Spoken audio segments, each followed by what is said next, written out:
Area 51। बस ये नाम ही काफी है ना। इसे सुनते ही दिमाग में क्या आता है? एलियंस, उड़न तश्तरियां, गहरे सरकारी राज। बिल्कुल। ये एक ऐसी जगह है जिसने दशकों से पूरी दुनिया को अपनी कहानियों में उलझा रखा है। तो सवाल ये उठता है कि नेवाडा के इस वीरान रेगिस्तान में आखिर छिपा क्या है? क्या वाकई वहां एलियन टेक्नोलॉजी पर काम चल रहा है, या फिर सच्चाई कुछ और ही है? चलिए, आज इसी की तह तक चलते हैं। तो इस पूरी कहानी की जड़ें जाती हैं 1947 की गर्मियों में। सोचिए, वो एक ऐसा दौर था जब पूरे अमेरिका में यूएफओज मतलब कि उड़न तश्तरियों को देखने का एक अलग ही जुनून सवार था।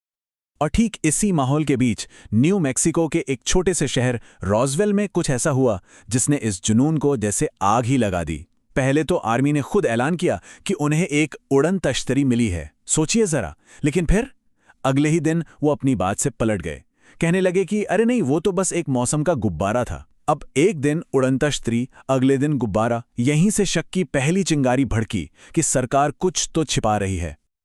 हैरानी की बात यह है कि इस घटना के बाद कई सालों तक रॉसवेल की कहानी लगभग ठंडे बस्ते में चली गई। लोग भूलने लगे। लेकिन फिर 1970 के दशक के आखिर में कुछ नई किताबों और थ्योरीज ने इस दबी हुई चिंगारी को फिर से हवा दी, और इस बार ये एक ऐसी आग बनी जो आज तक नहीं बुझी। और पता है इस आग के केंद्र में क्या था? एक नया नाम। यहीं से रॉसवेल की कहानी जाकर जुड़ गई एक बेहद रहस्यमयी टॉप सीक्रेट मिलिट्री बेस से, जिसका नाम था एरिया 51। अब लोगों के बीच एक बिल्कुल नई, एक जबरदस्त कहानी फैलने लगी। कहानी ये थी कि रॉसवेल में जो गिरा था वो कोई गुब्बारा वुब्बारा नहीं, बल्कि एक एलियन स्पेसशिप थी। और सिर्फ इतना ही नहीं, कहा जाने लगा कि उस क्रैश में एक एलियन जिंदा बच गया था, जिसे मलबे के साथ सीधे एरिया 51 ले जाया गया। और वहां सरकार चुपचाप उस एलियन टेक्नोलॉजी को रिवर्स इंजीनियर करने में लगी है। और फिर इस कहानी में एंट्री होती है एक ऐसे शख्स की जिसने इस आग में घी डालने का काम किया। Bob laser. 1989 में लेजार ने एक टीवी इंटरव्यू में आकर ऐसा दावा किया कि सब हिल गए। उन्होंने कहा, मैंने खुद एरिया 51 के अंदर एलियन स्पेसशिप पर काम किया है। बस इस एक दावे ने एरिया 51 और एलियंस की कहानी को लोगों के दिमाग में हमेशा के लिए सील कर दिया। यहां तक तो सब ठीक था, एलियंस, स्पेसशिप, सरकारी साजिश। लेकिन अब कहानी में आता है एक बहुत बड़ा ट्विस्ट। पता है क्या? असल रहस्य का ताल्लुक सितारों से नहीं, बल्कि जमीन पर चल रही दो सुपर पावर्स के बीच की खामोश जंग से था। जी हां, हम बात कर रहे हैं कोल्ड वॉर की। तो सच्चाई ये थी कि एरिया 51 का असली राज एलियंस नहीं, बल्कि एरोनॉटिक्स था। मतलब वहां का असली मकसद था टॉप सीक्रेट जासूसी विमान बनाना और उन्हें टेस्ट करना। और ये कोई मामूली विमान नहीं थे, ये उस जमाने की टेक्नोलॉजी से दशकों आगे थे। देखिए, बात सीधी सीधी। कोल्ड वॉर चल रहा था और अमेरिका को सोवियत यूनियन पर नजर रखने की सख्त जरूरत थी। और इसी जरूरत ने जन्म दिया U-2 और फिर SR-71 ब्लैकबर्ड जैसे कमाल के जासूसी विमानों को। और इन्हें बनाने और उड़ाने के लिए सबसे महफूज जगह कौन सी थी? बिल्कुल सही, एरिया 51। और यहीं से मामला और भी दिलचस्प हो जाता है। जरा सोचिए, एक नॉर्मल पैसेंजर प्लेन करीब 10,000 मीटर की ऊंचाई पर उड़ता है। लेकिन ये जासूसी प्लेन, ये 21,000 मीटर से भी ऊपर आसमान के उस किनारे पर उड़ते थे जहां उस वक्त कोई और चीज उड़ ही नहीं सकती थी। अब इतनी ऊंचाई पर जब सूरज की रोशनी उन पर पड़ती थी तो जाहिर है नीचे जमीन से देखने वालों को वो क्या लगते होंगे? किसी दूसरे ग्रह से आई कोई चीज ही ना। और बस यहीं से ये टॉप सीक्रेट मिलिट्री ऑपरेशंस अनजाने में ही सही यूएफओ की कहानियों को और हवा देने लगते हैं। अब मजे की बात सुनिए। CIA ने इन यूएफओ अफवाहों को रोकने की कोशिश नहीं की, बल्कि उन्होंने इन्हें फैलने दिया। क्यों? अरे ये तो उनके लिए एक परफेक्ट कवर स्टोरी थी। जब तक पूरी दुनिया एलियंस और उड़न तश्तरियों के बारे में बातें करती रहेगी, तब तक किसी का ध्यान उनके असली टॉप सीक्रेट जासूसी प्रोग्राम्स पर जाएगा ही नहीं। कितना शानदार आइडिया था। अच्छा, तो रॉसवेल वाली घटना का क्या हुआ? दशकों बाद जाकर ये राज भी खुला। वो मलबा किसी एलियन शिप का नहीं था। वो असल में प्रोजेक्ट मोगुल नाम के एक और top secret cold war programme का हिस्सा था।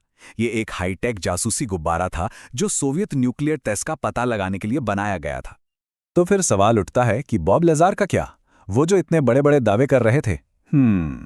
जब उनके दावों की पड़ताल की गई तो कहानी कुछ और ही निकली। ना तो एरिया 51 में उनके काम करने का कोई रिकॉर्ड मिला, ना ही उनकी MIT की डिग्री असली निकली, और वो जिस एलिमेंट 115 की बात करते थे वो तो असल में वैज्ञानिकों ने 2003 में बनाया था, उनके दावे के सालों बाद। तो ठीक है, मिथक और सच्चाई की परतें तो खुल गईं, लेकिन इसका मतलब ये नहीं कि एरिया 51 की कहानी खत्म हो गई। बिल्कुल नहीं। चलिए अब फास्ट फॉरवर्ड करके आज के जमाने में आते हैं और देखते हैं कि इस पूरी कहानी का आज क्या मतलब है।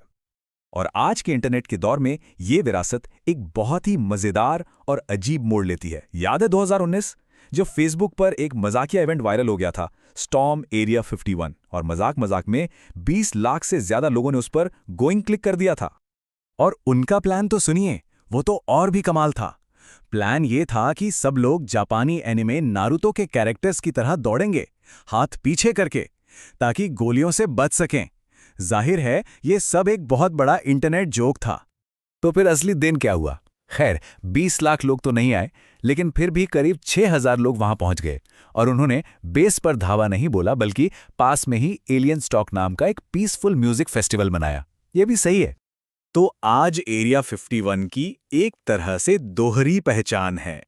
एक तरफ ये आज भी एक एक्टिव और हाई सिक्योरिटी वाला मिलिट्री बेस है जहां नेक्स्ट जनरेशन एयरक्राफ्ट टेस्ट होते हैं, और दूसरी तरफ ये एक पॉप कल्चर आइकॉन बन चुका है, एक टूरिस्ट डेस्टिनेशन जहां आपको एक्स्ट्रा टेरेस्ट्रियल हाईवे जैसे नाम देखने को मिलते हैं। हाल के सालों में एक और बड़ा और जरूरी बदलाव आया है। अब अमेरिकी सरकार UFO शब्द इस्तेमाल करने से बचती है, क्योंकि ये नाम सीधे सीधे एलियंस की कहानियों से जुड़ चुका है। इसकी जगह अब वो एक नया टर्म इस्तेमाल करते हैं, UAP, यानी अनआइडेंटिफाइड एरियल फिनोमेना। ऐसा क्यों? ताकि इस पूरे मुद्दे को साई-फाई फिल्मों से निकालकर नेशनल सिक्योरिटी के गंभीर मसले के तौर पर देखा जा सके। और फिर आया वो ऐतिहासिक पल 2013 में। दशकों तक इनकार करने के बाद CIA ने आखिरकार ऑफिशियल तौर पे माना कि हाँ, एरिया 51 मौजूद है। उन्होंने इसकी लोकेशन और इसका असली मकसद भी बताया, जो कि एडवांस एयरक्राफ्ट की टेस्टिंग ही था। तो आखिर में एरिया 51 की ये पूरी कहानी हमें क्या सिखाती है? यही कि कभी-कभी सच्चाई कहानियों से भी ज्यादा हैरान करने वाली होती है।